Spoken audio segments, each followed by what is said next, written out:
사도신경으로 우리의 신앙을 하나님 앞에 고백합니다. 전능하사 천지를 만드신 하나님 아버지를 내가 믿사오며 그 외아들 우리 주 예수 그리스도를 믿사오니 이는 성령으로 잉태하사 동정녀 마리아에게 나시고 본디오 빌라도에게 고난을 받으사 십자가에 못 박혀 죽으시고 장사한 지 사흘 만에 죽은 자 가운데서 다시 살아나시며 하늘에 오르사 전능하신 하나님 우편에 앉아 계시다가 저리로서 산 자와 죽은 자를 심판하러 오시리라. 성령을 믿사오며 거룩한 공회와 성도가 서로 교통하는 것과 죄를 사하여 주시는 것과 몸이 다시 사는 것과 영원히 사는 것을 믿사옵나이다. 아멘.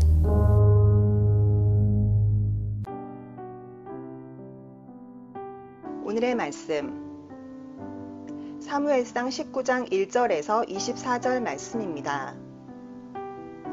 사울이 그의 아들 요나단과 그의 모든 신하에게 다윗을 죽이라 말하였더니 사울의 아들 요나단이 다윗을 심히 좋아하므로 그가 다윗에게 말하여 이르되 내 아버지 사울이 너를 죽이기를 꾀하시느니라. 그러므로 이제 청하노니 아침에 조심하여 은밀한 곳에 숨어 있으라.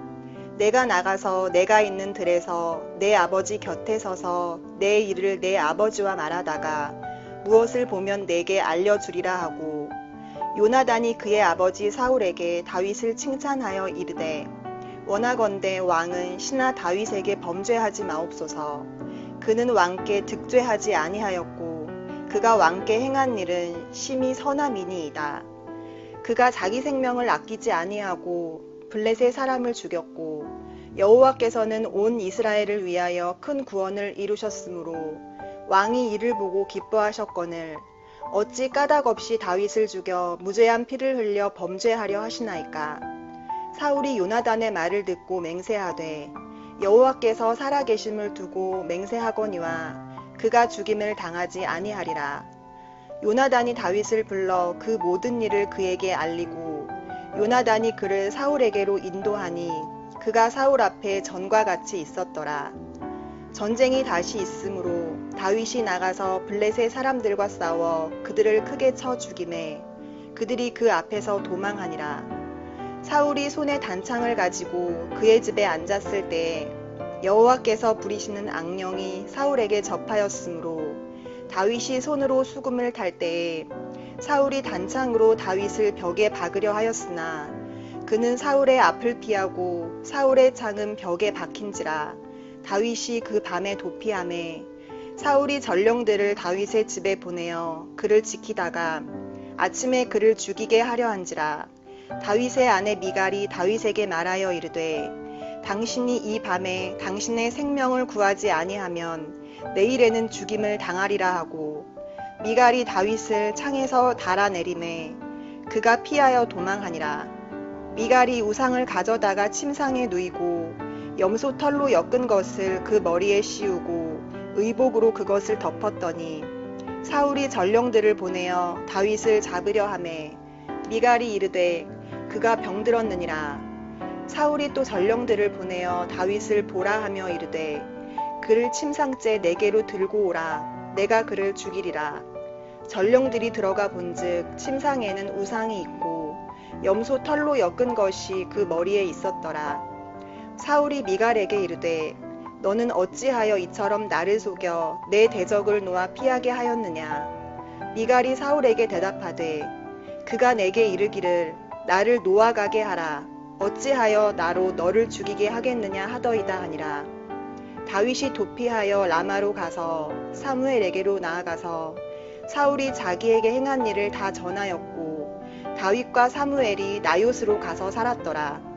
어떤 사람이 사울에게 전하여 이르되 다윗이 라마 나요스에 있더이다 하매 사울이 다윗을 잡으러 전령들을 보냈더니 그들이 선지자 무리가 예언하는 것과 사무엘이 그들의 수령으로 선 것을 볼 때에 하나님의 영이 사울의 전령들에게 임하매 그들도 예언을 한지라.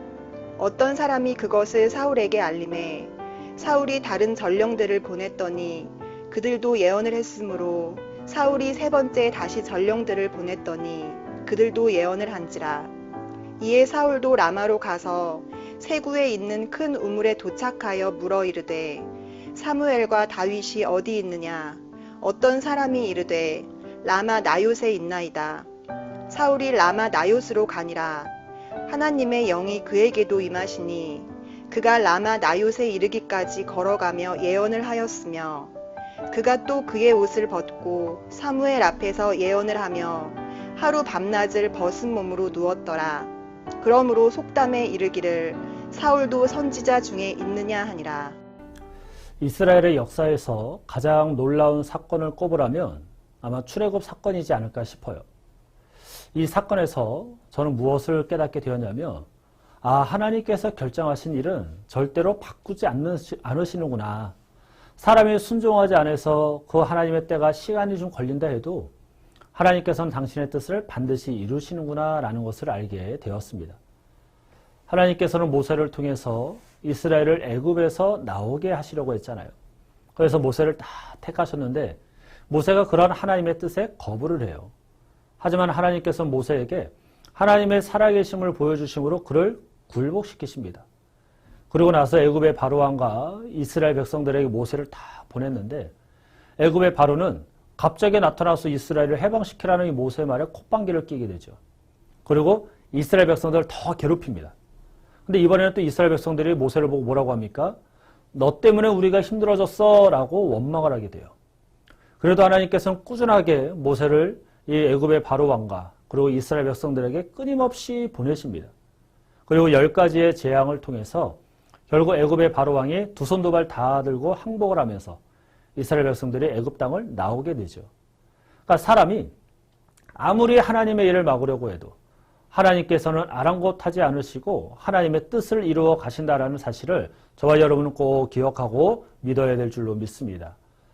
오늘 성경 본문을 보게 되면 아무도 하나님의 일을 막을 수 없음에도 하나님의 뜻을 막으려고 하고 하나님이 세운 사람을 죽이려고 하는 이야기가 나오죠. 사울과 그의 사위 다윗의 이야기입니다. 사울이 왕이 된 후 블레셋과의 전쟁을 치르는 중에 거인 골리앗을 만나게 돼요. 그런데 아무도 이 골리앗과 맞서 싸우려는 자가 없는 거예요. 계란으로 바위를 치는 것과 같다라고 생각을 했기 때문이겠죠. 승산이 없는 그런 전쟁이었어요. 그런데 어린 다윗이 하나님과 그의 백성을 모독하는 이 골리앗의 말에 의분이 생겨요. 그래서 하나님의 이름을 의지하여 물맷돌로 골리앗을 쓰러뜨리게 됩니다. 이 일로 기세가 꺾인 블레셋은 도망을 가고 이스라엘은 그런 블레셋을 쫓아가서 전쟁에서 대승을 거두게 되죠. 그러니까 다윗은 이 전쟁으로 큰 인기를 얻게 됩니다. 사울의 인기는 점점 사라지고 다윗의 인기는 점점 치솟기 시작을 해요. 그러니까 이런 다윗을 보면서 사울이 흐뭇해했습니까? 아니죠.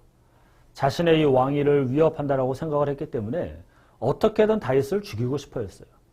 그래서 전쟁의 선봉에 서게 하며 블레셋 사람들의 손에 의해서 죽겠구나라는 이런 얕은 깨를 내어 자신의 딸과 결혼을 시키고 전쟁터에 내보내는데 이 다윗이 얼마나 지혜롭게 하는지 전쟁마다 승리를 거두는 거예요. 그러니 모든 신하들보다 다윗의 이름이 심히 귀하게 여김을 받게 됩니다.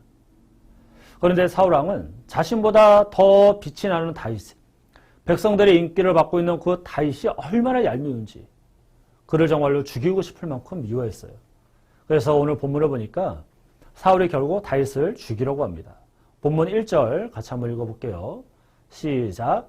사울이 그의 아들 요나단과 그의 모든 신하에게 다윗을 죽이라 말하였더니 사울의 아들 요나단이 다윗을 심히 좋아하므로. 아멘. 사울이 이제는 공식적으로 저 미운, 저 내 사위, 저 다윗을 죽여야 된다라고 신하들이 있는 자리에서 명령을 하기 시작을 합니다. 이제 공식적인 왕의 명령이 떨어졌기 때문에 신하들은 다윗을 죽일 수밖에 없는 그런 상황이 되었겠죠. 그런데 다윗에게는 든든한 버팀목이 있었어요. 누굽니까? 요나단이라는 친구였어요. 그가 아버지 사울의 계획을 다윗에게 다 알려주므로 다윗이 미리 피할 길을 마련해 줍니다.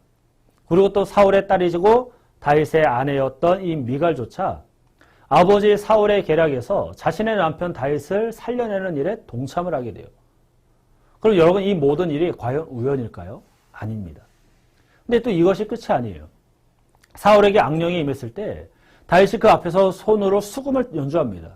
그런데 이때 사울이 옆에 있던 단창을 들어서 다윗을 죽이러 딱 던졌는데 다윗이 피하면서 목숨을 구하게 돼요. 그럼 이 또한도 우연일까요? 우연이 아닙니다. 하나님은 다윗의 사람이었어요. 다윗은 하나님의 사람이었어요. 하나님께 택함을 받고 이스라엘의 왕으로 기름 부음을 받은 자가 다윗이었습니다. 그리고 다윗은 누구보다 하나님을 사랑했고 하나님을 경외했으며 하나님이 우선인 삶을 살아갔어요. 그러니까 한마디로 말하면 다윗은 하나님의 사람이었다라는 겁니다. 그런데 사람이 이런 다윗을 막으려고 하고 죽이려고 하는 거예요. 다윗을 죽이려고 아무리 발버둥을 쳐봤자 다윗을 돕는 자들이 막 일어나고 다윗은 피하게 되는 거죠. 사랑하는 성도 여러분, 우리 성도 여러분들이 반드시 기억해야 되는 것이 있어요. 그것이 무엇이냐면 그 무엇도 그 누구도 하나님의 사람을 막을 수 없고 하나님의 일을 막을 수 없다는 사실을 꼭 기억하고 믿으시길 주님의 이름으로 축복합니다. 사람이 아무리 막으려고 해도 막을 수 없는 것이 하나님의 일이고 하나님의 사람이에요. 이 사실을 우리 성도 여러분들이 기억한다라면 그리고 믿는다라면 여러분은 다윗과 같이 하나님으로 인해 날마다 승리하는 그러한 삶을 살아가게 될 줄로 믿습니다. 그러면 어떻게 해야 다윗과 같이 날마다 피할 길이 열리고 버팀목이 되어질 그런 사람들을 만날 수 있을까요? 어떻게 해야 날마다 승리하는 삶을 살아갈 수 있을까요? 답은 아주 간단해요. 다윗과 같이 하나님을 사랑하고 하나님을 경외하고 하나님의 말씀대로 살아가면 됩니다. 어떠한 일이 있어도 어떠한 일이 생기고 말도 안 되는 상황이 일어나도 하나님의 말씀이 여러분의 선택의 우선순위가 되어지면 돼요. 어떠한 상황에서도 반드시 하나님께서 도우시고 하나님께서 인도하신다라는 그 사실을 굳게 믿고 기다리면 돼요. 어떠한 상황에서도 하나님을 경외하는 법을 잊지 마시고 자신에게 주어진 그 자리에서 성도답게 최선을 다해 살아가면 되는 것입니다. 그러면 하나님께서 그 모든 것들을 통해서 하나님의 살아계심을 여러분을 통해 보여주실 것이고 하나님께서 여러분과 함께 하신다는 사실을 이 세상 가운데 보여주실 줄로 믿습니다. 그렇게만 되면 그 무엇도 여러분을 막을 수 없는 하나님의 사람이 되어서 이 땅 가운데 날마다 승리하는 그러한 삶을 살아가게 될 줄로 믿습니다. 오늘 하루 다윗과 같이 하나님의 사람으로 살아가십시오. 그러면 그 누구도 그 무엇도 여러분을 막을 수 없다는 사실을 꼭 기억하고 믿으셔서 하나님의 사람답게 하나님의 영광을 드러내는 그러한 삶을 살아가시길 주님의 이름으로 간절히 축원합니다. 기도하겠습니다. 사랑과 은혜가 충만하신 하나님 감사합니다. 하나님의 사람은 그 무엇도 막을 수 없고 하나님의 뜻하심은 우리 인간이 아무리 발버둥을 쳐도 막을 수 없다는 사실 우리가 다시 한번 기억하여 하나님 앞에 순종하며 순복하며 나아가는 우리 모두가 될 수 있도록 주님 도와주옵소서. 내 능력과 내 지혜와 내 경험을 의지하며 살아가는 것이 아니라 하나님의 말씀을 의지하며 살아가게 도와주옵시고 하나님의 영광을 드높이기 위하여 정말로 살아가는 우리가 되어질 때 하나님의 사람이 되고 그렇게 하나님의 사람이 될 때 이 세상이 감당할 수 없는 놀라운 일을 감당하며 살아가게 될 줄로 믿습니다. 오늘 하루 우리에게 주어진 이 귀하고 복된 날 하나님의 사람답게 세상이 감당할 수 없는 하나님이 부어주신 그 은혜로 그 축복으로 살아가는 우리의 한날 되게 하시고 오늘도 살아계신 그 하나님을 찬양하며 하나님께 감사와 영광 올려드리는 참된 성도의 삶을 살아갈 수 있도록 주님 도와 주시옵소서. 감사를 드리며 예수님의 이름으로 기도합니다. 아멘. 주님이 가르쳐 주신 기도로 예배를 마칩니다. 하늘에 계신 우리 아버지여, 이름이 거룩히 여김을 받으시오며 나라가 임하시오며 뜻이 하늘에서 이루어진 것 같이 땅에서도 이루어지이다. 오늘 우리에게 일용할 양식을 주시옵고 우리가 우리에게 죄 지은 자를 사하여 준 것 같이 우리 죄를 사하여 주시옵고 우리를 시험에 들게 하지 마시옵고 다만 악에서 구하옵소서. 나라와 권세와 영광이 아버지께 영원히 있사옵나이다.